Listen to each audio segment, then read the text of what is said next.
The Wiki audiobooks present The Man Who Could Work Miracles by H.G.WELLS. Narrated by Damien Thorne. It is doubtful whether the gift was innate. For my own part, I think it came to him suddenly. Indeed, until he was 30, he was a skeptic, and did not believe in miraculous powers. And here, since it is the most convenient place, I must mention that he was a little man, and had eyes of a hot brown, very erect red hair, a mustache with ends that he twisted up, and freckles. His name was George McWhirter Fotheringay, not the sort of name by any means to lead to any expectation of miracles, and he was clerk at Gomshott's. He was greatly addicted to assertive argument. It was while he was asserting the impossibility of miracles that he had his first intimation of his extraordinary powers.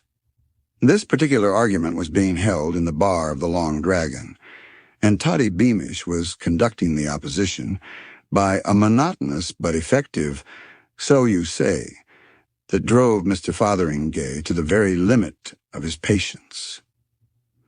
There were present, besides these two, a very dusty cyclist, Landlord Cox, and Miss Maybridge, the perfectly respectable and rather portly barmaid of the Dragon. Miss Maybridge was standing with her back to Mr. Fotheringay, washing glasses. The others were watching him, more or less amused by the present ineffectiveness of the assertive method.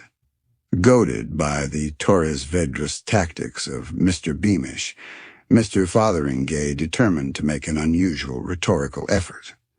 "Look-a here, Mr. Beamish," said Mr. Fotheringay.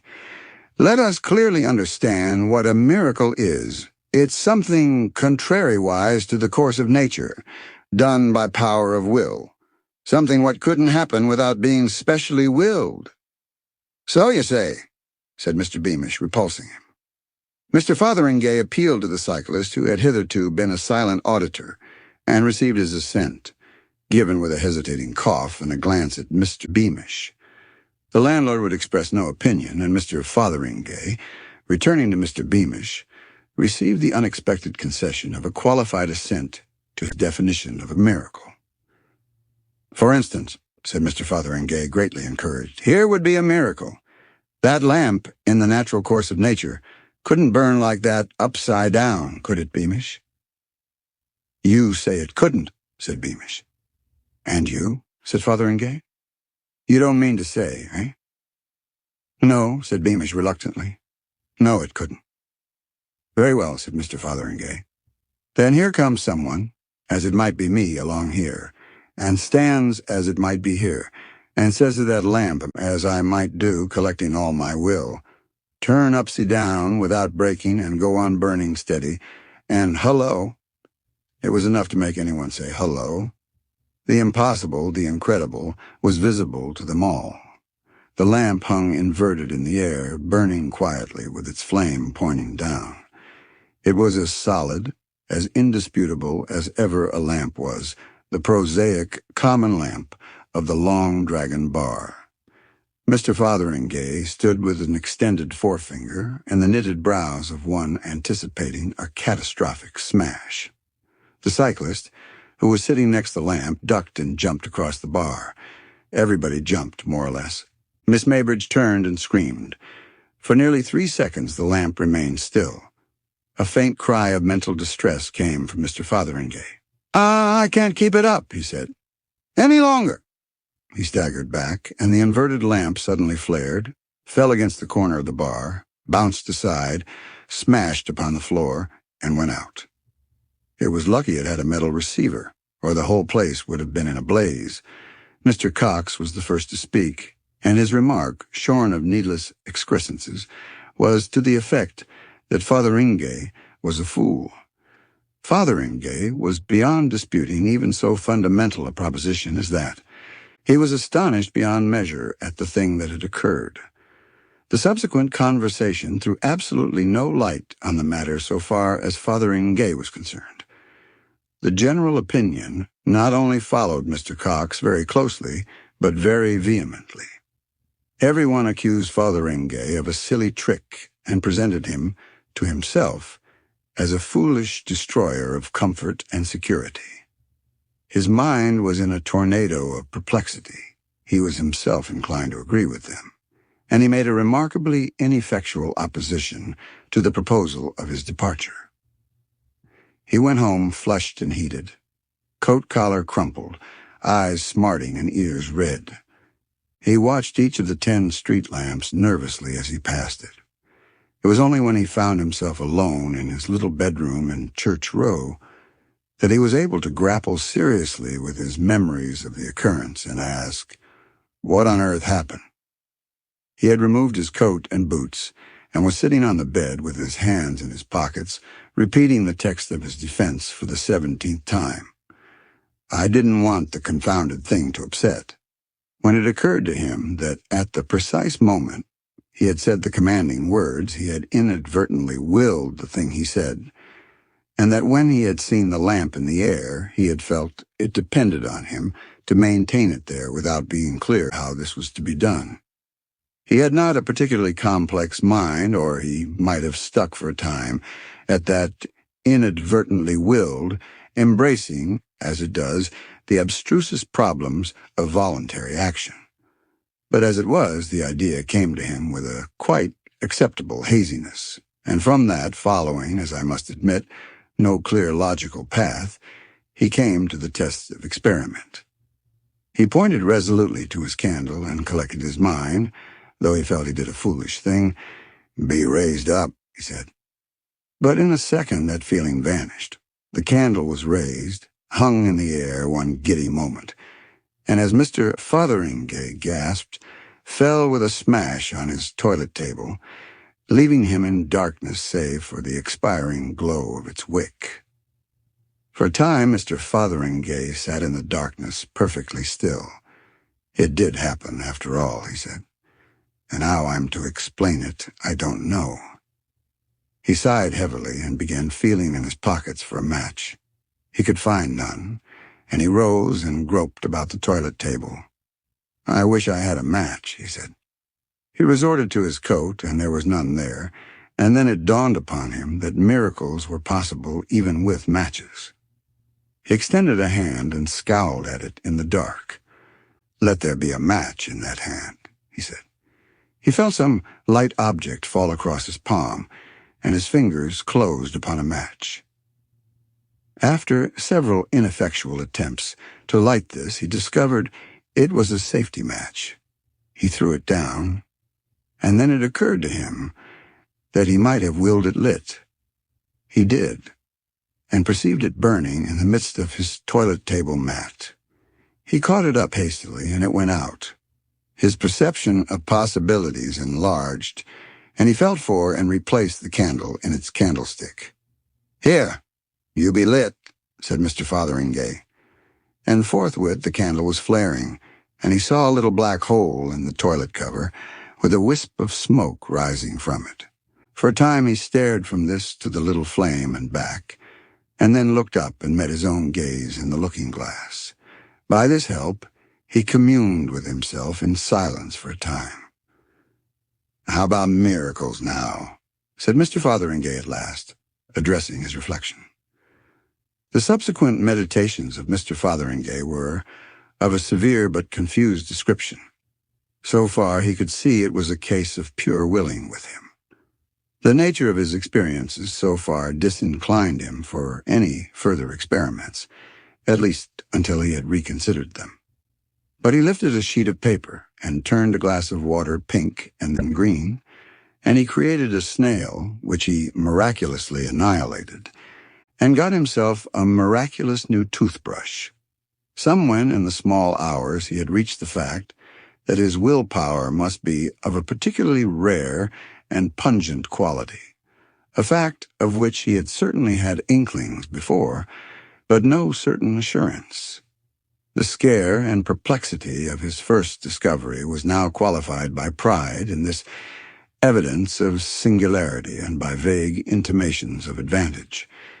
He became aware that the church clock was striking 1, and as it did not occur to him that his daily duties at gom shots might be miraculously dispensed with, he resumed undressing in order to get to bed without further delay. As he struggled to get his shirt over his head, He was struck with a brilliant idea. "Let me be in bed," he said, and found himself so. "Undressed," he stipulated, and finding the sheets cold, added hastily, "and in my nightshirt. No, in a nice, soft, woolen nightshirt." "Ah," he said with immense enjoyment, "and now let me be comfortably asleep." He awoke at his usual hour and was pensive all through breakfast time, wondering whether his overnight experience might not be a particularly vivid dream. At length his mind turned again to cautious experiments. For instance, he had 3 eggs for breakfast. 2 his landlady had supplied, good but choppy, and 1 was a delicious fresh goose egg, laid, cooked, and served by his extraordinary will. He hurried off to Gomshott's in a state of profound but carefully concealed excitement, and only remembered the shell of the 3rd egg when his landlady spoke of it that night. All day he could do no work because of this astonishingly new self-knowledge, but this caused him no inconvenience, because he made up for it miraculously in his last 10 minutes. As the day wore on, his state of mind passed from wonder to elation, albeit the circumstances of his dismissal from the Long Dragon were still disagreeable to recall, and a garbled account of the matter that had reached his colleagues led to some badinage. It was evident he must be careful how he lifted frangible articles, but in other ways his gift promised more and more as he turned it over in his mind. He intended, among other things, to increase his personal property by unostentatious acts of creation. He called into existence a pair of very splendid diamond studs and hastily annihilated them again as young Gomshott came across the counting-house to his desk. He was afraid young Gomshott might wonder how he had come by them. He saw quite clearly the gift required caution and watchfulness in its exercise. But so far as he could judge, the difficulties attending its mastery would be no greater than those he had already faced in the study of cycling. It was that analogy, perhaps, quite as much as the feeling that he would be unwelcome in the Long Dragon, that drove him out after supper into the lane beyond the gasworks to rehearse a few miracles in private. There was possibly a certain want of originality in his attempts, for apart from his willpower, Mr. Fotheringay was not a very exceptional man. The miracle of Moses' rod came to his mind, but the night was dark and unfavorable to the proper control of large, miraculous snakes. Then he recollected the story of Tannhauser that he had read on the back of the Philharmonic program. That seemed to him singularly attractive and harmless. He stuck his walking stick, a very nice Poona Penang lawyer, into the turf that edged the footpath, and commanded the dry wood to blossom. The air was immediately full of the scent of roses, and by means of a match, he saw for himself that this beautiful miracle was indeed accomplished. His satisfaction was ended by advancing footsteps. Afraid of a premature discovery of his powers, he addressed the blossoming stick hastily. "Go back." What he meant was, change back. But of course he was confused. The stick receded at a considerable velocity, and incontinently came a cry of anger and a bad word from the approaching person. "Who are you throwing brambles at, you fool?" cried a voice. "That got me on the shin." "I'm sorry, old chap," said Mr. Fotheringay, and then, realizing the awkward nature of the explanation, caught nervously at his mustache. He saw Winch, one of the 3 Immering constables, advancing. "What do you mean by it?" asked the constable. "Hello, it's you, is it? The gent that broke the lamp at the Long Dragon." "I don't mean anything by it," said Mr. Fotheringay. "Nothing at all. What do you do it for, then?" "Oh, bother," said Mr. Fotheringay. "Bother indeed. Do you know that stick hurt? What do you do it for, eh?" For the moment, Mr. Fotheringay could not think what he had done it for. His silence seemed to irritate Mr. Winch. "You've been assaulting the police, young man, this time. That's what you've done." "Look here, Mr. Winch," said Mr. Fotheringay, annoyed and confused. I'm very sorry. The fact is, well, he could think of no way but the truth. I was working a miracle. He tried to speak in an offhand way, but try as he would, he couldn't now. Working, don't you talk rot. Working a miracle, indeed. Miracle. Well, that's downright funny. Why, use the chap that don't believe in miracles. Fact is, this is another of your silly conjuring tricks. That's what this is. Now, I tell you. But Mr. Fotheringay never heard what Mr. Winch was going to tell him. He realized he had given himself away, flung his valuable secret to all the winds of heaven. A violent gust of irritation swept him to action. He turned on the constable swiftly and fiercely. "Here," he said. "I've had enough of this, I have. I'll show you a silly conjuring trick, I will. Go to Hades. Go now." He was alone. Mr. Fotheringay performed no more miracles that night, nor did he trouble to see what had become of his flowering stick.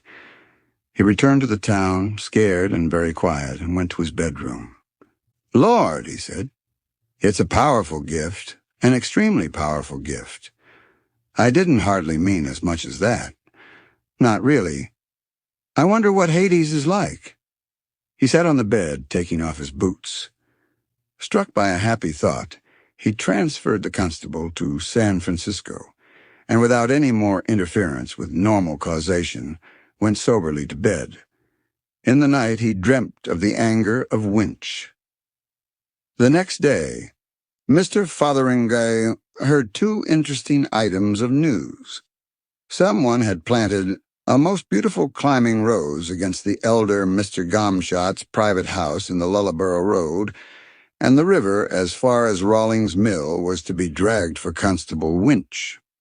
Mr. Fotheringay was abstracted and thoughtful all that day, and performed no miracles except certain provisions for Winch, and the miracle of completing his day's work with punctual perfection, in spite of all the bee-swarm of thoughts that hummed through his mind, and the extraordinary abstraction and meekness of his manner was remarked by several people, and made a matter for jesting. For the most part, he was thinking of Winch. On Sunday evening he went to chapel, and oddly enough, Mr. Maydig, who took a certain interest in occult matters, preached about things that are not lawful. Mr. Fotheringay was not a regular chapel-goer, but the system of assertive skepticism, to which I have already alluded, was now very much shaken. The tenor of the sermon threw an entirely new light on these novel gifts, and he suddenly decided to consult Mr. Maydig immediately after the service. So soon as that was determined, he found himself wondering why he had not done so before. Mr. Maydig, a lean, excitable man with quite remarkably long wrists and neck, was gratified at a request for a private conversation from a young man whose carelessness in religious matters was a subject for general remark in the town. After a few necessary delays, he conducted him to the study of the manse, which was contiguous to the dispel, seated him comfortably, and standing in front of a cheerful fire, his legs through a Rhodian arch of shadow on the opposite wall, requested Mr. Fotheringay to state his business. At first, Mr. Fotheringay was a little abashed and found some difficulty in opening the matter. "You will scarcely believe me, Mr. Maydig, I'm afraid," and so forth for some time. He tried a question at last, and asked Mr. Maydig his opinion of miracles. Mr. Maydig was still saying well in an extremely judicial tone, when Mr. Fotheringay interrupted again. "You don't believe, I suppose, that some common sort of person, like myself, for instance, as it might be sitting here now, might have some sort of twist inside him that made him able to do things by his will?" "It's possible," said Mr. Maydig. "Something of the sort, perhaps, is possible. If I might make free with something here, I think I might show you by a sort of experiment," said Mr. Fotheringay. "Now, take that tobacco jar on the table, for instance. What I want to know is whether what I am going to do with it is a miracle or not. Just half a minute, Mr. Maydig, please." He knitted his brows, pointed to the tobacco jar, and said, "Be a bowl of violets." The tobacco jar did as it was ordered. Mr. Maydig started violently at the change and stood looking from the thaumaturgist to the bowl of flowers. He said nothing. Presently he ventured to lean over the table and smell the violets. They were fresh-picked and very fine ones. Then he stared at Mr. Fotheringay again. "How did you do that?" he asked. Mr. Fotheringay pulled his mustache. "Just told it. And there you are. Is that a miracle? Or is it black art? Or what is it? And what do you think's the matter with me? That's what I want to ask." "It's a most extraordinary occurrence. And this day last week I knew no more that I could do things like that than you did. It came quite sudden. It's something odd about my will, I suppose, and that's as far as I can see." "Is that the only thing? Could you do other things besides that?" "Lord, yes," said Mr. Fotheringay. "Just anything." He thought and suddenly recalled a conjuring entertainment he had seen. "Here," he pointed. "Change into a bowl of fish. No, not that. Change into a glass bowl full of water with goldfish swimming in it. That's better. You see that, Mr. Maydig? It's astonishing. It's incredible. You are either a most extraordinary, but no. I could change it into anything," said Mr. Fotheringay. "Just anything. Here, be a pigeon, will you?" In another moment a blue pigeon was fluttering around the room and making Mr. Maydig duck every time it came near him. "Stop there, will you?" said Mr. Fotheringay, and the pigeon hung motionless in the air. "I could change it back to a bowl of flowers," he said, and after replacing the pigeon on the table worked that miracle. "I expect you will want your pipe in a bit," he said, and restored the tobacco jar. Mr. Maydig had followed all these later changes in a sort of ejaculatory silence. He stared at Mr. Fotheringay and, in a very gingerly manner, picked up the tobacco jar, examined it, replaced it on the table. "Well," was the only expression of his feelings. "Now, after that, it's easier to explain what I came about," said Mr. Fotheringay, and proceeded to a lengthy and involved narrative of his strange experiences, beginning with the affair of the lamp in the Long Dragon, and complicated by persistent allusions to Winch. As he went on, the transient pride Mr. Maydig's consternation had caused passed away. He became the very ordinary Mr. Fotheringay of everyday intercourse again.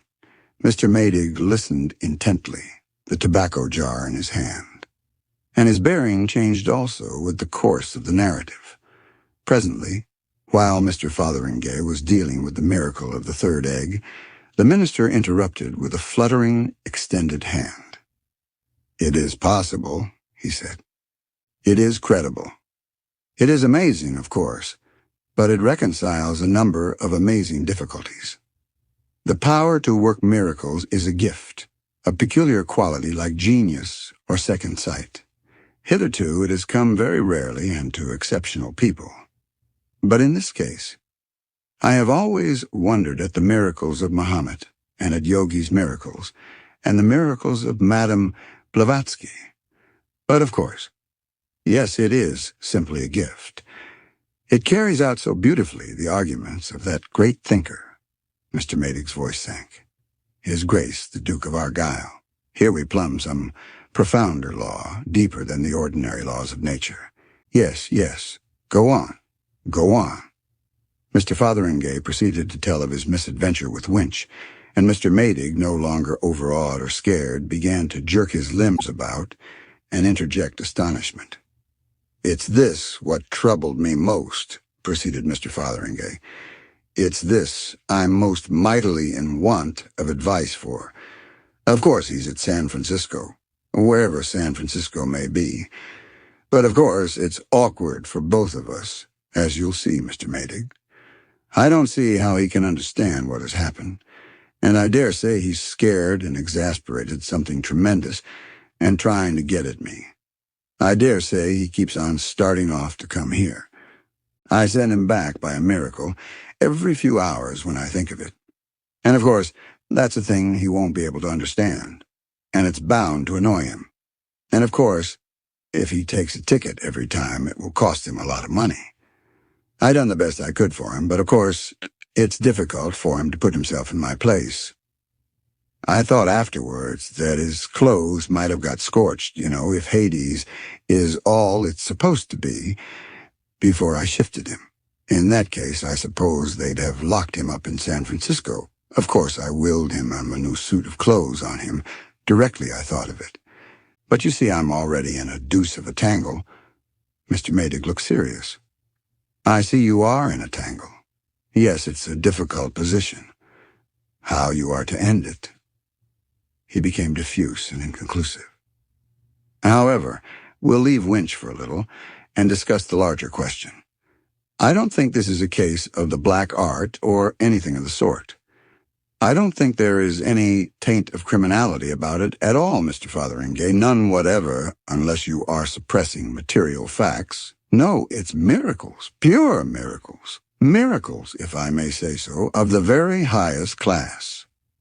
He began to pace the hearthrug and gesticulate, while Mr. Fotheringay sat with his arm on the table and his head on his arm, looking worried. I don't see how I'm to manage about Winch, he said. A gift of working miracles. Apparently a very powerful gift, said Mr. Maydig. We'll find a way about Winch. Never fear. My dear sir, you are a most important man, a man of the most astonishing possibilities. As evidence, for example. And in other ways, the things you may do. Yes, I've thought of a thing or two, said Mr. Fotheringay, but some of the things came a bit twisty. You saw that fish at first. Wrong sort of bowl and wrong sort of fish, and I thought I'd ask someone. A proper course, said Mr. Maydig. A very proper course. Altogether the proper course. He stopped and looked at Mr. Fotheringay. It's practically an unlimited gift. Let us test your powers, for instance. If they really are all they seem to be. And so, incredible as it may seem, in the study of the little house behind the Congregational Chapel on the evening of Sunday, November 10, 1896, Mr. Fotheringay, egged on and inspired by Mr. Maydig, began to work miracles. The reader's attention is specially and definitely called to the date. He will object, probably has already objected, that certain points in the story are improbable, that if any things of the sort already described had indeed occurred, they would have been in all the papers a year ago.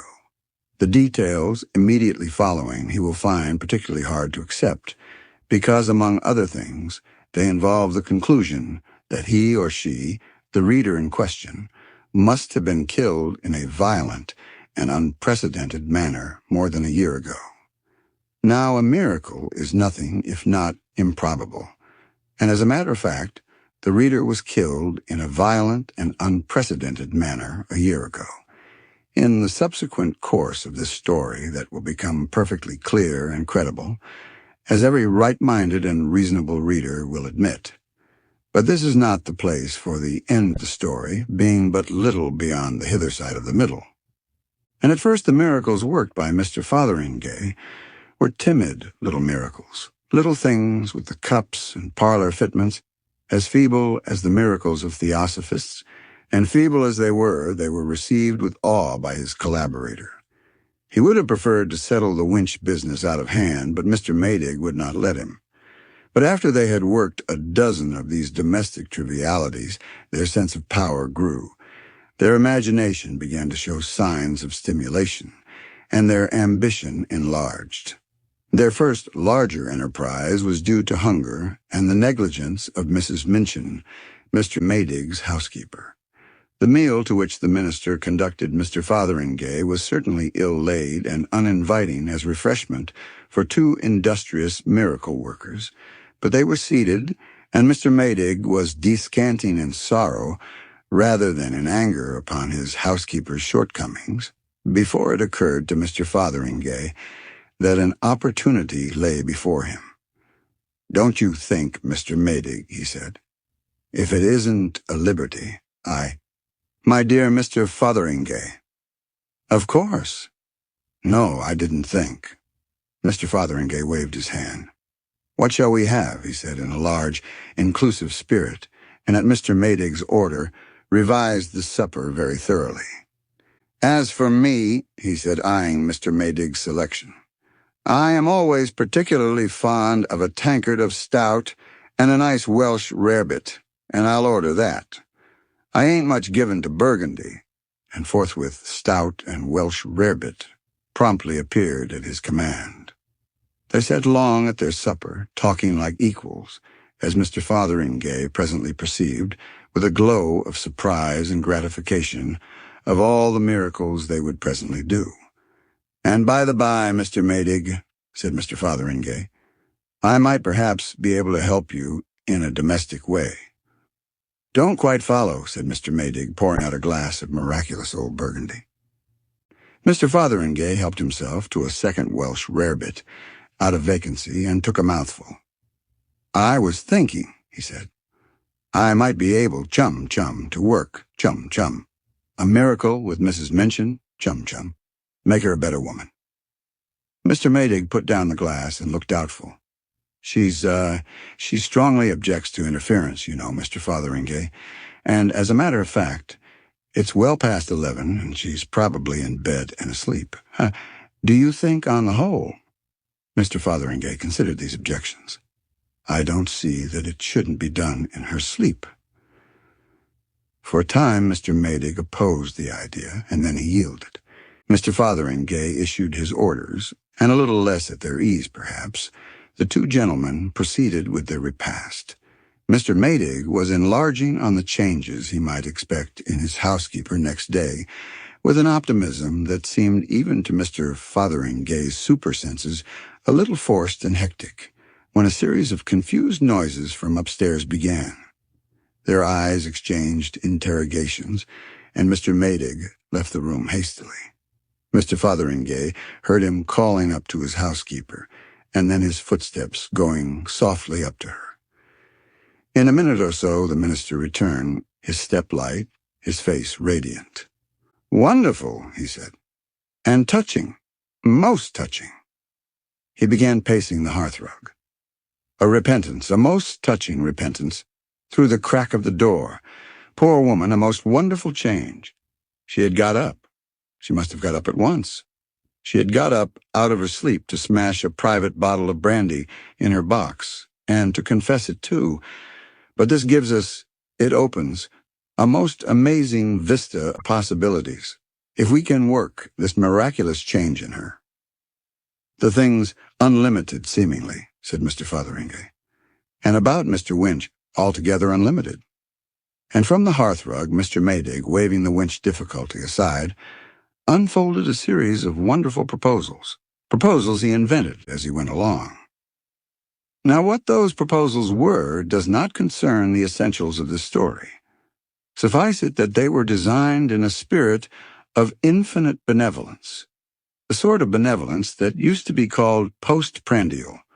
Suffice it, too, that the problem of Winch remained unsolved, nor is it necessary to describe how far that series got to its fulfillment.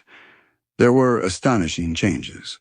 The small hours found Mr. Maydig and Mr. Fotheringay careering across the chilly market square under the still moon in a sort of ecstasy of thaumaturgy. Mr. Maydig all flap and gesture, Mr. Fotheringay short and bristling, and no longer abashed at his greatness. They had reformed every drunkard in the parliamentary division, changed all the beer and alcohol to water. Mr. Maydig had overruled Mr. Fotheringay on this point. They had further greatly improved the railway communication of the place, drained Flinders Swamp, improved the soil of One Tree Hill, and cured the vicar's wart. And they were going to see what could be done with the injured pier at South Bridge. "The place," gasped Mr. Maydig, "won't be the same place tomorrow. How surprised and thankful everyone will be." And just at that moment the church clock struck 3. "I say," said Mr. Fotheringay, "that's 3 o'clock. I must be getting back."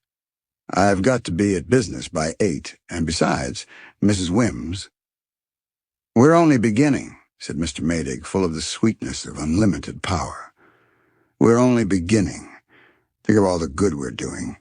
When people wake—" "But," said Mr. Fotheringay. Mr. Maydig gripped his arm suddenly. His eyes were bright and wild. "My dear chap," he said, "there's no hurry. Look," he pointed to the moon at the zenith. "Joshua." "Joshua," said Mr. Fotheringay. "Joshua," said Mr. Maydig. "Why not? Stop it." Mr. Fotheringay looked at the moon. "That's a bit tall," he said after a pause. "Why not?" said Mr. Maydig. "Of course it doesn't stop. You stop the rotation of the earth, you know. Time stops. It isn't as if we were doing harm." "Hum," said Mr. Fotheringay. "Well," he sighed, "I'll try. Here." He buttoned up his jacket and addressed himself to the habitable globe, with as good an assumption of confidence as lay in his power. "Just stop rotating, will you?" said Mr. Fotheringay. Incontinently, he was flying head over heels through the air at the rate of dozens of miles a minute. In spite of the innumerable circles he was describing per second, he thought. For thought is wonderful, sometimes as sluggish as flowing pitch, sometimes as instantaneous as light. He thought in a second and willed, "Let me come down safe and sound. Whatever else happens, let me down safe and sound." He willed it only just in time, for his clothes, heated by his rapid flight through the air, were already beginning to singe. He came down with a forcible, but by no means injurious bump in what appeared to be a mound of fresh-turned earth. A large mass of metal and masonry, extraordinarily like the clock tower in the middle of the market square, hit the earth near him, ricocheted over him, and flew into stonework, bricks, and masonry like a bursting bomb. A hurtling cow hit one of the larger blocks and smashed like an egg. There was a crash that made all the most violent crashes of his past life seem like the sound of falling dust, and this was followed by a descending series of lesser crashes. A vast wind roared throughout earth and heaven, so that he could scarcely lift his head to look. For a while he was too breathless and astonished even to see where he was or what had happened. And his first movement was to feel his head and reassure himself that his streaming hair was still his own. "Lord," gasped Mr. Fotheringay, scarce able to speak for the gale, "I've had a squeak."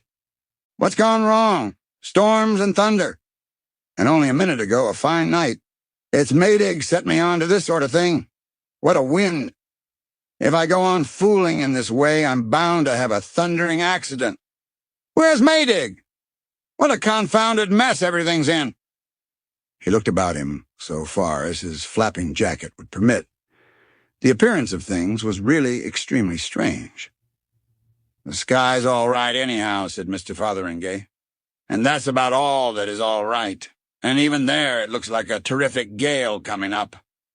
But there's the moon overhead, just as it was just now, bright as midday. But as for the rest, where's the village? Where's anything? And what on earth set this wind a-blowing? I didn't order no wind."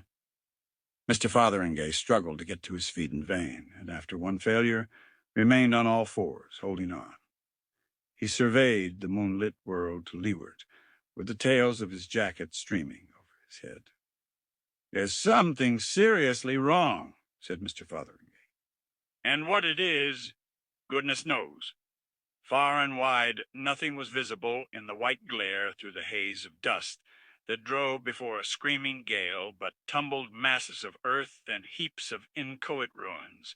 No trees, no houses, no familiar shapes, only a wilderness of disorder vanishing at last into the darkness, beneath the whirling columns and streamers, the lightnings and thunderings of a swiftly rising storm.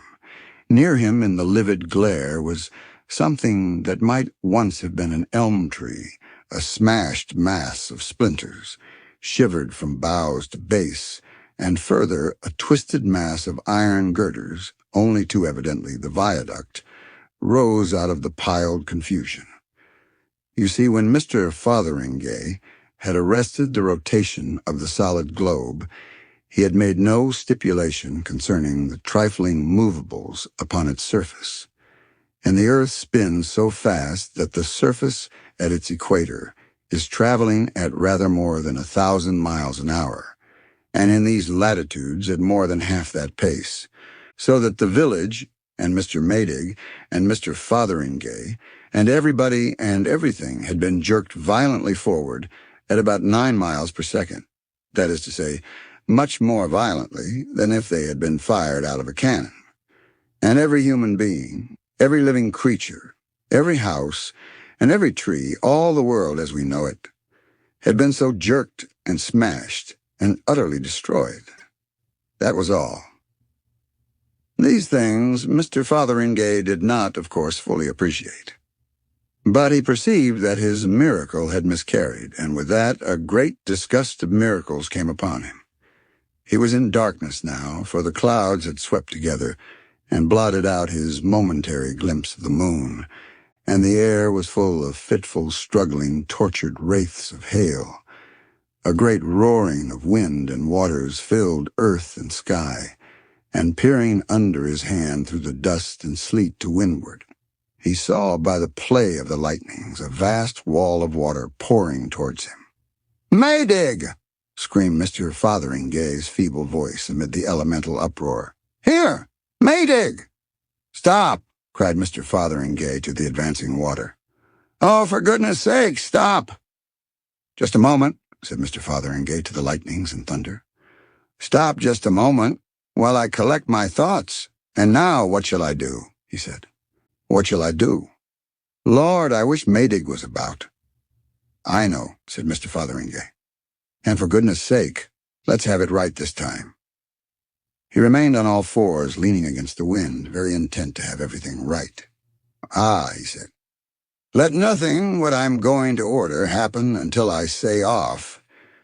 Lord, I wish I'd thought of that before." He lifted his little voice against the whirlwind, shouting louder and louder in the vain desire to hear himself speak. "Now then, here goes. Mind about that, what I said just now. In the first place, when all I've got to say is done, let me lose my miraculous power. Let my will become just like anybody else's will, and all these dangerous miracles be stopped. I don't like them. I'd rather I didn't work them. Ever so much. That's the first thing. And the second is, let me be back, just before the miracles begin. Let everything be just as it was before that blessed lamp turned up. It's a big job, but it's the last. Have you got it? No more miracles. Everything as it was. Me back in the Long Dragon just before I drank my half-pint. That's it? Yes. He dug his fingers into the mold, closed his eyes, and said, "Off." Everything became perfectly still. He perceived that he was standing erect. "So you say," said a voice. He opened his eyes. He was in the bar of the Long Dragon, arguing about miracles with Toddy Beamish. He had a vague sense of some great thing forgotten that instantaneously passed. You see, except for the loss of his miraculous powers, everything was back as it had been. His mind and memory, therefore, were now just as they had been at the time when the story began, so that he knew absolutely nothing of all that is told here, knows nothing of all that is told here to this day, and among other things, of course, he still did not believe in miracles. "I tell you that miracles, properly speaking, can't possibly happen," he said. "Whatever you like to hold, and I'm prepared to prove it up to the hilt." "That's what you think," said Toddy Beamish, "and prove it if you can." "Looky here, Mr. Beamish," said Mr. Fotheringay. "Let us clearly understand what a miracle is. It's something contrariwise to the course of nature, done by power of will." The end of the story. Please subscribe and share the channel with other audiobook lovers.